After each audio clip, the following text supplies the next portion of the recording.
Welcome back to Step by Step, a podcast brought to you by Palmetto Conservatory of Dance. I'm your host, Antonia Diaz, and our guest for today is Cristina Auffant. She is one of our moms from Palmetto Conservatory, and right now our student is Sophia Navarro.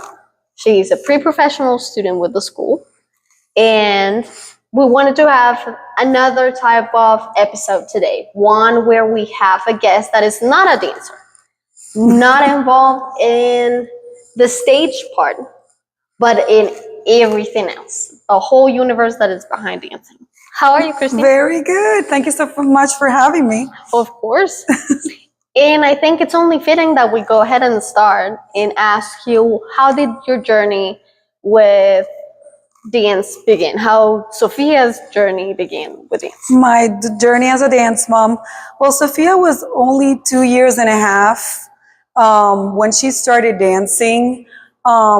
Before that, I was dragging her to all of my she has an older brother. He's 2.5 years older than her. And he was extremely involved in every single activity a boy could do. He was doing soccer, he was doing karate, anything you can imagine, maybe tennis. He was involved in everything. And Sophia was, she had to come with me. We had no babysitter or anything like that. So she was there watching her brother. And I was pretty much a soccer mom. I love watching him play soccer. So I felt like Sophia was bored, but she was really, really young. But one day I was like, let me see, when she turns 3, I'll probably find something for her to do. She was only doing like maybe an hour a week of a little gym class, but that was it. Yeah. So my son was involved in activities from Monday through Saturday. So he was super busy. And one day I Googled ballet lessons, and I was pleasantly surprised that Palmetto Conservatory of Dance would take children as young as 2 years old. And I was like, oh, I'm going to call them, because I was going to wait until she was 3 or 4. But I was like, oh no, let me just call them. And then I came with her, and she fell instantly in love with everything. She wanted her little pink leotard, her little skirt, and she was super happy to be able to join a class. She felt like just like her brother somehow. Oh. And it was, to my surprise, they were practicing for the Nutcracker, because I think she joined maybe September or something. And I remember them telling me, oh, she's going to be in the Nutcracker. And I'm like, what? It was amazing. It was incredible for her to join a ballet class, but also to be involved in a performance of that magnitude. Right. So it was beautiful, it was very magical, because by December she was performing at the Cougar Center. And she looked like she's very petite. She looked like she was a year old. So she stole the show, when the little mice come, it's very fun. And everybody was like laughing of how small she was. Oh, I'm sure it was very pretty. Who was Sophia's first teacher? Her name was Dylan. She was amazing, wonderful with kids. And one of the things I loved was how the school would teach them like all the first position, second position, like the ballet vocabulary from the get-go, and how much she learned from the beginning. Like she knew her vocabulary very well. So she would take directions very well. That's very good. What has been the most rewarding part? I was saying just now that Sophia is a pre-professional, but she started when she was 2. So what has been the most rewarding part of this journey so far? I think I would describe that with the word growth. And I think it's growth in every sense of the way. I'm going to say mental growth, emotional growth, technical growth, and artistic growth. When she was very young, I remember that her first teacher said, she's very focused. So that was more like her mental growth. Like it started at a very young age. She was very disciplined, and she would never whine about coming to ballet. And those tights are very itchy and uncomfortable, especially in the summer. And having a child that doesn't care, and she would, like, I was like, wow, Traveling. this is easy, because I thought that could be a challenge when they're so young to get them ready for dance, and she was always ready for dance. So, like that first little seed of discipline and, following direction, focusing, that gave me good information that she was at the right place, and she was doing the right activity. Then I'm gonna say, as she started growing, I learned that she was very flexible. And I'm like, wow, she's very flexible. So she learned how to control her flexibility and acquire strength. So I think that was more like the technical part of dance, when the beginnings of the technical part. It's not just about facility, Right. but also technique, so technically I've seen amazing growth in her, night and day. It's been a journey. And then I'm gonna say artistry and musicality. From a young age, she was very musical. She loved to dance, but then learning how to mature with that Yeah. and acquire performance quality, and movement quality is something that only time will show you. Right. And I think that's one of the most rewarding things about her journey, her growth Yeah. as a dancer. That's fantastic. Talking about growth, Sophia has had the opportunity to expand her knowledge here at PCD, but also going to summer intensives. Summer Yes. intensives are very popular nowadays and they've grown so much. How did you find the right fit, or how did you find the proper institution for Sophia's goals in the summer intensive? I was very clueless as a dance mom, but I think it's very important when you have a child that likes it so much and that is so committed to dance, to start try to finding guidance and informing yourself, educating yourself. And that was one of the aha moments I had, because I didn't even know summer intensives existed when she was 8 or 9. I had, and even if they existed, I could care less about them. I'm gonna be honest, Right. because you're doing she's in her journey, she's learning, and the information is so, in the ballet world, there's so much information that sometimes it can get a little overwhelming. But then I don't know if it was maybe social media, YouTube, and I started seeing girls going to summer intensives. And I'm like, oh, this is a thing. There's something called summer intensive where your girl goes, and it's not a dance camp. I need to clarify. The word intensive is there for a reason. Yes. It is extremely intense. And you have to have a child that is very committed to dance in order for you to do it. Because there's an audition, you have to apply, you might be rejected, you have to really pick and choose. And I started talking to different parents that had girls that went. Miss Brianna went to the Bolshoi Summer Intensive, and I learned from her experience. Also, I asked everybody in the industry that could help me, and I also went to YouTube to see other dancers where they went. And some of the YouTube channels have rankings of the best summer intensives. I try to get as much information as I could and have an educated decision. And talking to Miss Brianna, Mr. Rudenko, here at PCD, we do the Vaganova technique, the Russian technique. So I knew that Sophia's summer intensive should have the technique that she's been trained in. So that was easy, to discard a few intensives that do not have the technique.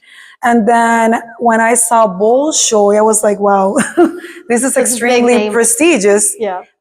It's a big name, and you are going to get teachers from Russia, from the Bolshoi Academy. So I was like, wow, this could be a great intensive for Sophia. I also picked different ones. I applied to different ones, but that was our first choice, and also knowing that Miss Brianna had attended was also, a vote of confidence, this is a great one. So yeah, I think parents should get very educated about where they're sending their kids because they are pricey. You have to go through an audition, and the word intensive is real. It's 6 to 8 hours of dance per day, including Saturdays. Right. So it is a wonderful opportunity to work really hard and focus on yourself in the summer. Sophia has attended 4 summer intensives so far. She went to the ball show when she was 11. Then she went to the Rock School for Dance in Philadelphia when she was 12. She went back to ball show when she was 13 in Connecticut. And then last year she went to John Cranko in Connecticut. So amazing. Like great Amazing. experiences for her. I'll add here for the audience that probably doesn't know or is not involved with dance. You have dance camps, like Cristina was saying, and those are usually more local, something that your homeschool does, and it's a couple of days, and it's just certain hours of the day. Sometimes it's not even the 5 days of the week. Sometimes it's just arranged within the month. But summer intensives are scheduled like a professional school would. So you have technical classes for ballet, but you also have other styles. You have contemporary. Bolshoi I know has even Russian to learn the language. Yes, and character. And character dances. So it depends on the school that you go to. They have different add-ons. Some summer intensives have contemporary and modern, or different types of modern technique. So there's a whole bunch of selection that you have to go through when you go to a summer intensive. Yes. And it's important to make adequate, like make a list and really try to do some research about them. Because as I was saying, it's a lot of money, a big commitment, and your child is probably going to be in another state. Yeah. It takes an airplane to get to most summer intensives. So yes, it's a big decision, but in the end, they learn so much. They become independent. They make new friends. They learn how to deal with, for example, Bolshoi and John Cranko. John Cranko teachers were from Germany. So they learn how to deal with teachers that speak another language. They take classes, and the music is a piano teacher, like a piano pianist. Yes. Performing the music for the class. So it's a privilege, to be able to attend a summer intensive, not gonna lie. Yeah. What would be your advice for a mom that's looking into the first summer intensive for their kid? Look at your child's level in dance. Because, summer intensives are, like a lot of people apply to them. It's almost like applying to college. You have to, record a video or go to an in-person audition.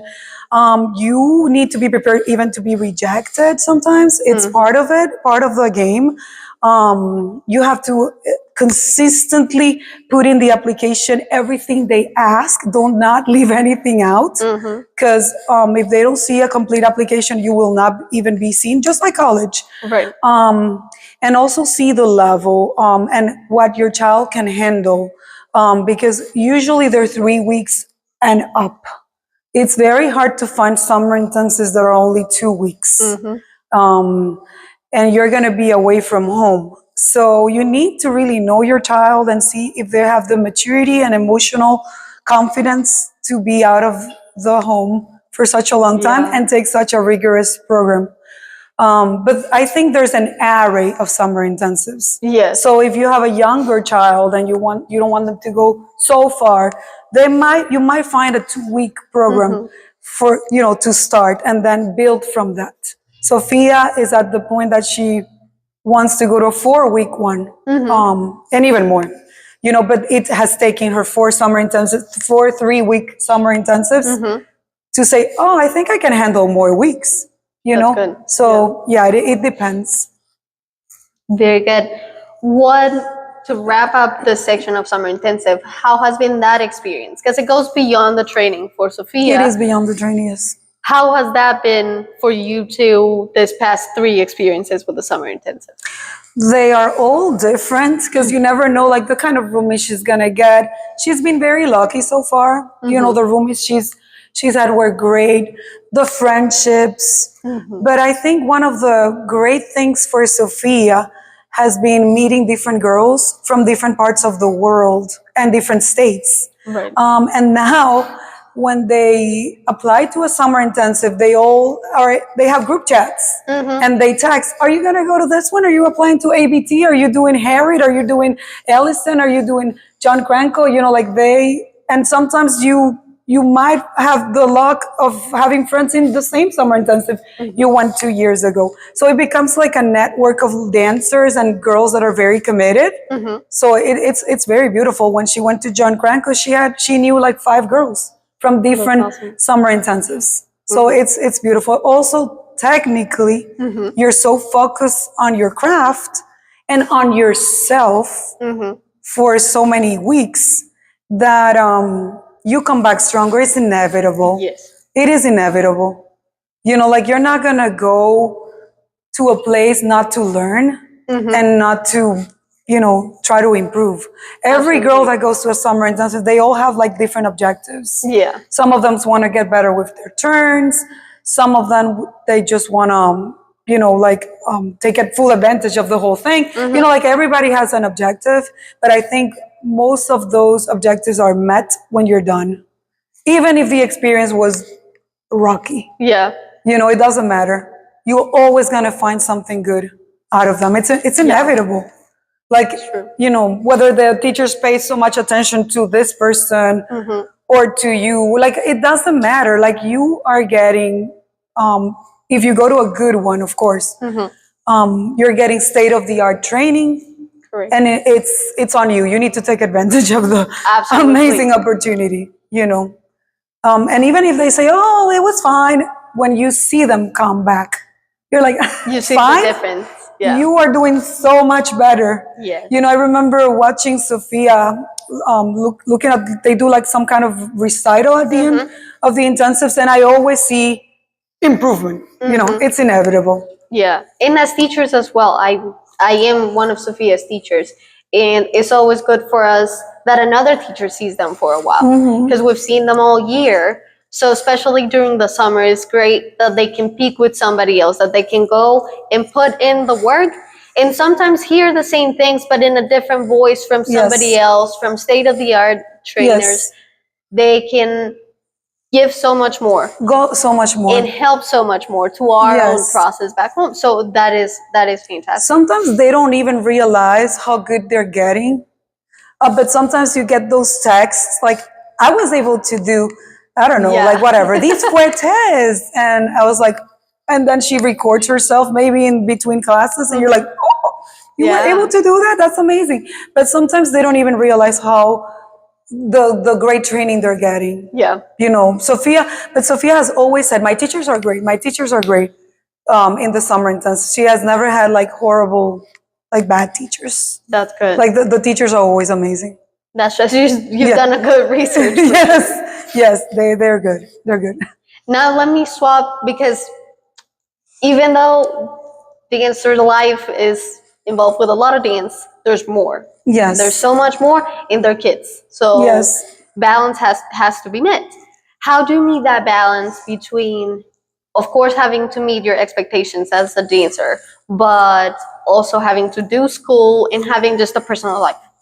Yes, that is priority. Sophia is homeschooled, which is very common in the dance world. Yeah.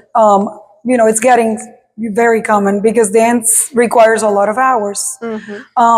But we are very, very fortunate that Sophia has been able to keep all her friends from school. And we are adamant that she has a social life outside of dance. So whenever a friend invites her, we do, she knows that it's a yes. Like it's never been a no. Like she needs to see her friends. She needs to socialize and be able to go at sleepovers and have a normal life, and not talk about dance. Like she needs not to talk about dance. So tonight she has a sleepover. It's a Saturday. So, like dance is intense and it's from Monday through Saturday until 1 here at PCD. But it is, after that, she needs, if she's invited, it will be a yes for Yeah. her.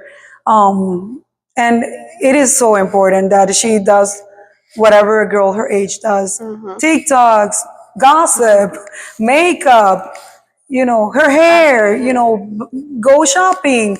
It is so important. And we always give it a priority. Sometimes it becomes tricky. Sometimes she is invited to birthday parties and she's at a weekend competition. Sometimes she's performing in the Nutcracker. And those are situations where, unfortunately, it's a no. Yeah. It is what it is.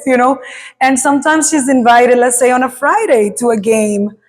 And she has to leave class maybe 5 minutes before it's over. We try to make little adjustments, but it's not like she misses class. It's not. Right. She has to come to her class and make it work. Sometimes she has to do her hair in the car, makeup in the car. She has to become an adaptable person. That's the thing. Like, she needs to adapt, but not miss out. Never miss out on her friends. Fantastic. And she also has her dance friends, Right. of course. And they have a lot of fun. And they do, which we're glad to, because Yes. they share a lot of hours together. Yes. So Yes. So, what do you think has been the most important family challenge? Because it takes a village. What do you think has that challenge been for the whole family when it comes to Sophia being in all of this world? I have another son. I have a child. And I have to be there for him just as I have to be for Sophia. He's also my priority. 100%. I was a soccer mom for him. He also did track and field. Wow. And I was always there for him. Like, I love watching him. But everything has been progressive. He's older than Sophia, so he had a lot of attention when Sophia was only coming here twice a week. He was having, he was doing all the activities you can imagine for a boy. And we were crazy for him. Very, very motivational to him and always there for him. And as Sophia started growing and her dance schedule started getting more intense and also including competitions and performances, it is trickier. I remember Sophia had a competition a long time ago in Concord, North Carolina. And there's a place called the Great Wolf Lodge. It's like indoor swimming park, with all kinds of, and I was like, hey, why don't you come with me to my son? He was like 12. While Sophia is taking classes, I can run you to the Great Wolf Lodge and we can swim together, and then of course I had moms taking care of Sophia and her teachers. Of course, she was not left alone in a hotel, in a convention center. But yes, we try to create magic between the two things. Now he's older and he's independent. He's 17. He drives. And I think they need you as a mom more than ever. Right. But you don't have to spend the whole day. They want to spend time with their friends. Right. So the balance has been good. It's not, it is hard. Sometimes there were weekends where he would call me, I miss you, Mom. And I would be with Sophia at a competition. But you have to make up for that, and provide him with the time that he deserves as your child. It is so important to give them the time. And I spend a lot of time at night with my son. Like, every single night when Sophia is doing her work, I stay with my son and I make sure that he has a mom all the time, always. It's so important. But it is hard. Sometimes you're out on competitions and he's like, why are you leaving? Still, he's 17, but we get along very well. And he loves, we have a very nice relationship, and he loves the presence. Even if he's out with his friends doing his thing, he would love to come back and have his mom there to talk and about whatever he did or whatever fun he had or whatever problem he has. And sometimes you're not there, so it is a balancing act. You do very well. I hope so. says a lot because you can tell when they're around. Yeah, So yeah, we thank God. let me go back a little bit to Sophia's dance journey. Okay. What do you think has been the most important lesson that Sophia has learned? And it doesn't have That's to a be great a question. dance necessarily related, but the most important lesson that she has learned into this world. I think it's that you have your own journey. You don't have to be competing with other people because their paths are. It's very hard for to have a friend and you're doing the same thing, and for both of you to be confronted when you're older. Yeah. You're probably going to cross paths like this and go different directions.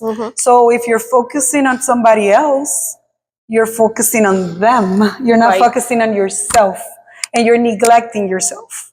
So if you focus on you as a person, what are your attributes? What are your qualities? What are your the things you need to work on? You will become a better person.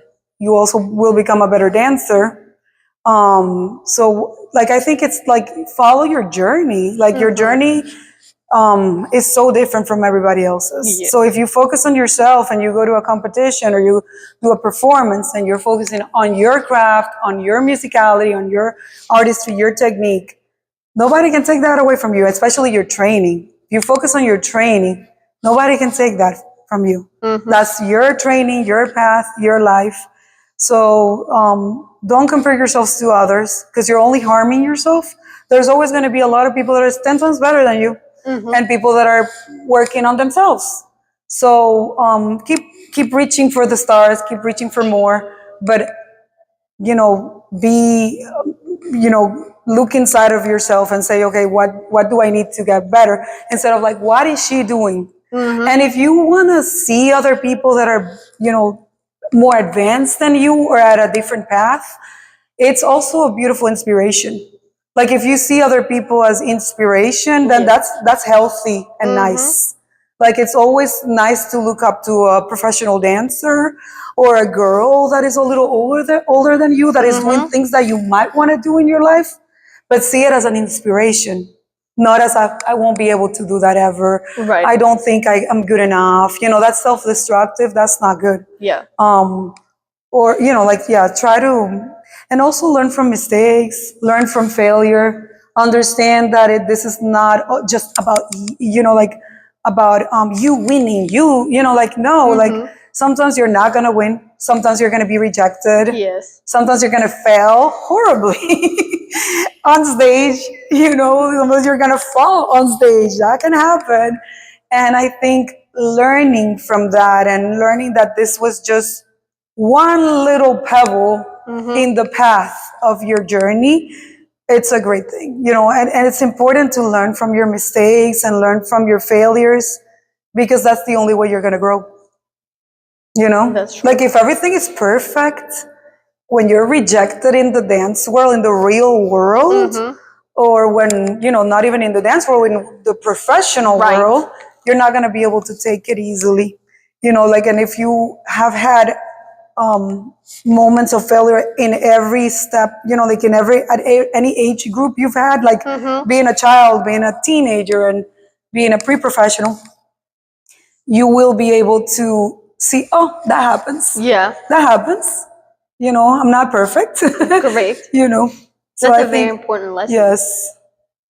And since we're talking about all this journey, can you tell us one moment that you think it's particularly special, either for Sophia or for you and Sophia within her journey? I think, I don't know one moment.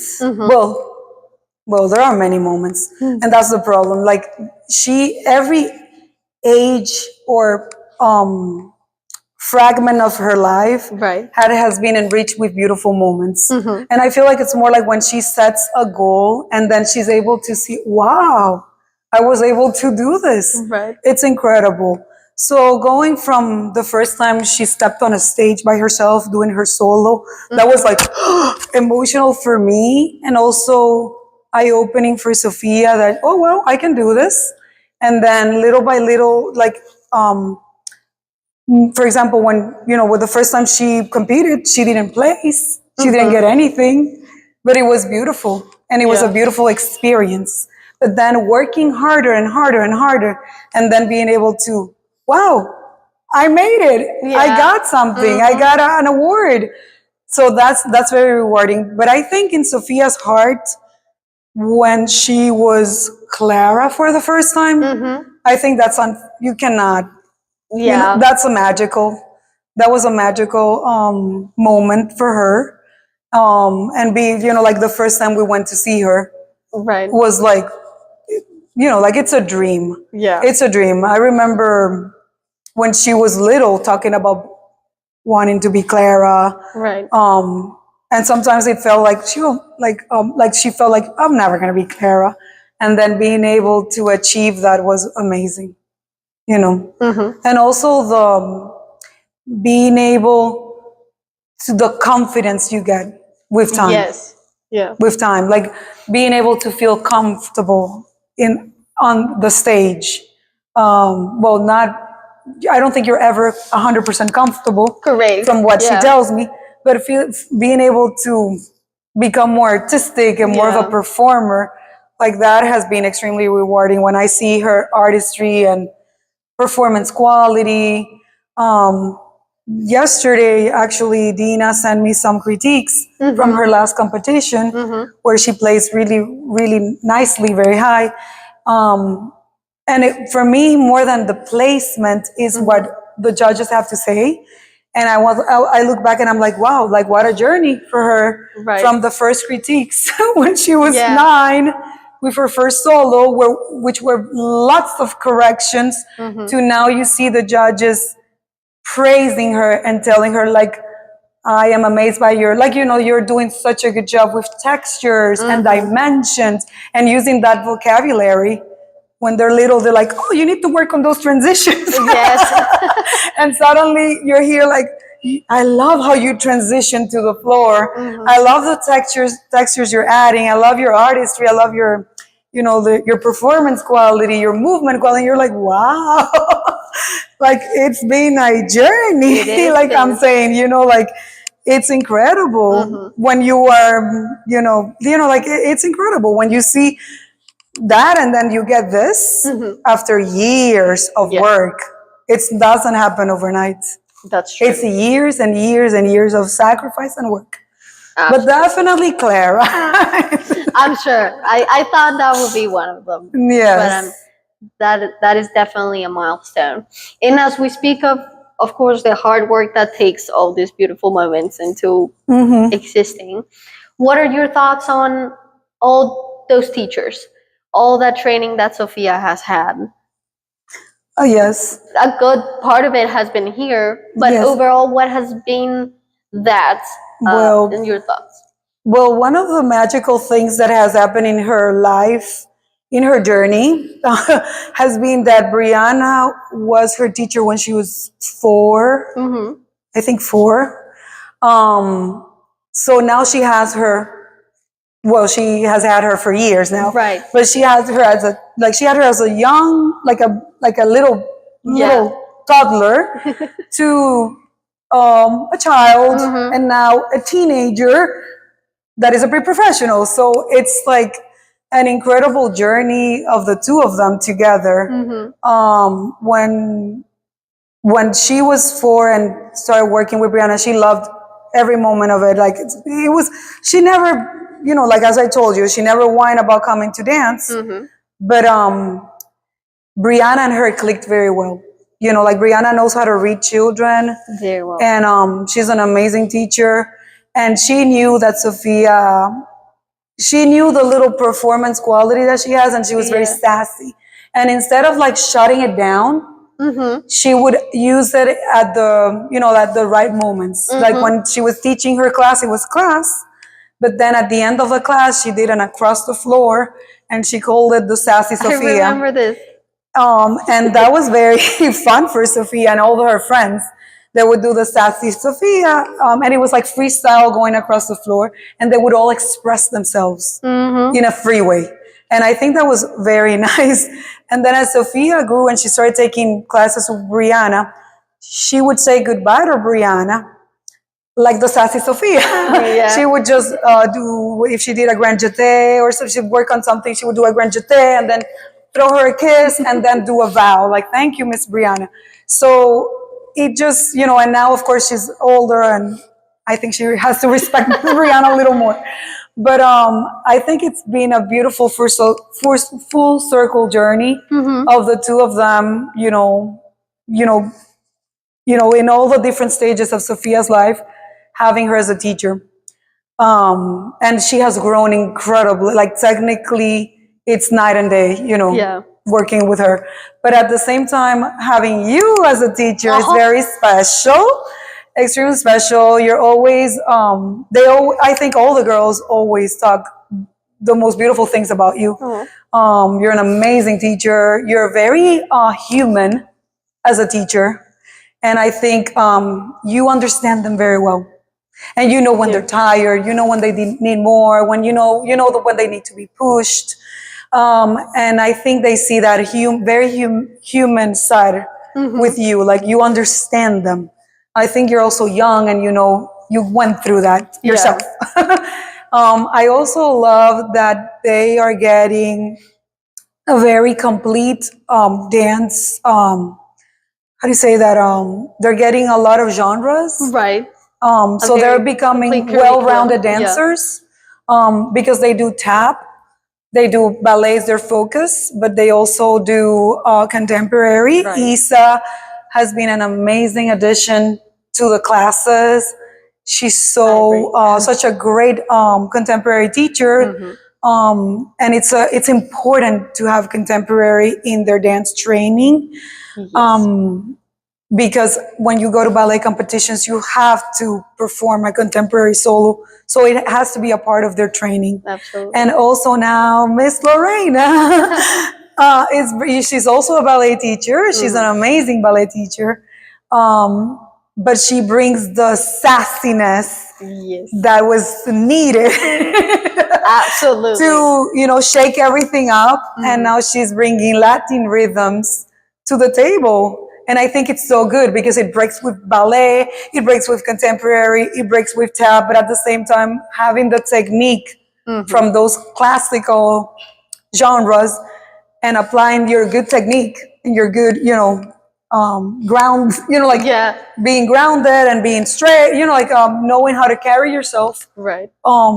Is amazing for now the bachata, salsa, and Brazilian funk that she's bringing to the table.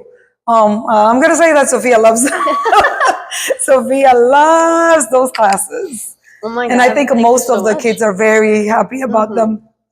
And it's good to keep it diverse. I mean, thank you so much. You just praised all our staff as teachers. But definitely, there's days that ballet is just not going to work. Some things don't have to work every day. And having an open curriculum has them waiting for the next thing. So maybe if ballet was not it today for me, maybe I can do more in contemporary. Correct. Maybe so that they can feel good about themselves at all times, because ballet is harsh for the brain, harsh for the body as well. It is intense. It is hard. It is painful. So taking off your ballet shoes and being grounded in the floor in contemporary, and then putting on some ballroom shoes and dancing salsa, it's a lot of fun. I think it's a great addition to the curriculum. And I think it just lets them become more creative as dancers. Absolutely. And you've mentioned how for new dance moms, and I think this is across the board, it's so hard because you just don't have any information. It's not that it's not available. It's just there's so much. There's so much. And you don't have any. What would be your advice? I don't know if you've said so many, but what would be specifically an advice for new moms in dance? New moms. If your child is still young, enjoy it.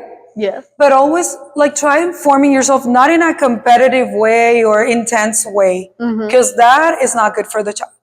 You need to, I think you as an adult, inform yourself. What is it out there? And especially talk to the teachers. Yes. Like, okay, she's 6, she's 8. What would be a good thing for, like, what would be a challenge for her? What would be a new thing she needs to learn? Or is she at the right stage for her age? Or do you think she's a little behind?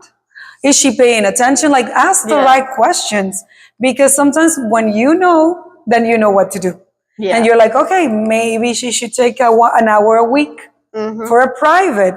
And that will get her where she needs to be. You know, like if she's lacking some technical aspects Right. or something. Or I think you have a very advanced daughter. How far do you want her to get? Are you okay here?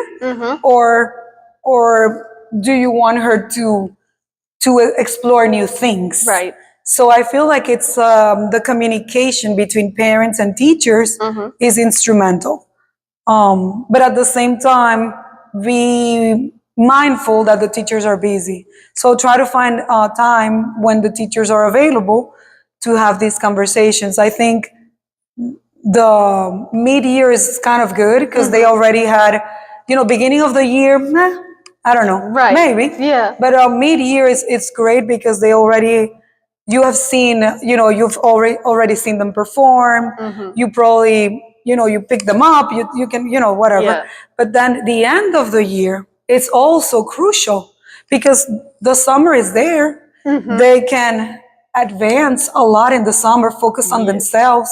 You can talk to the teachers, they're more available sometimes in the summer. So if your child is serious about this and she's very committed, the summer is a wonderful opportunity to talk, to work with your teachers, to explore, if she's older, a summer intensive. Absolutely. So yeah, I feel like communication is key.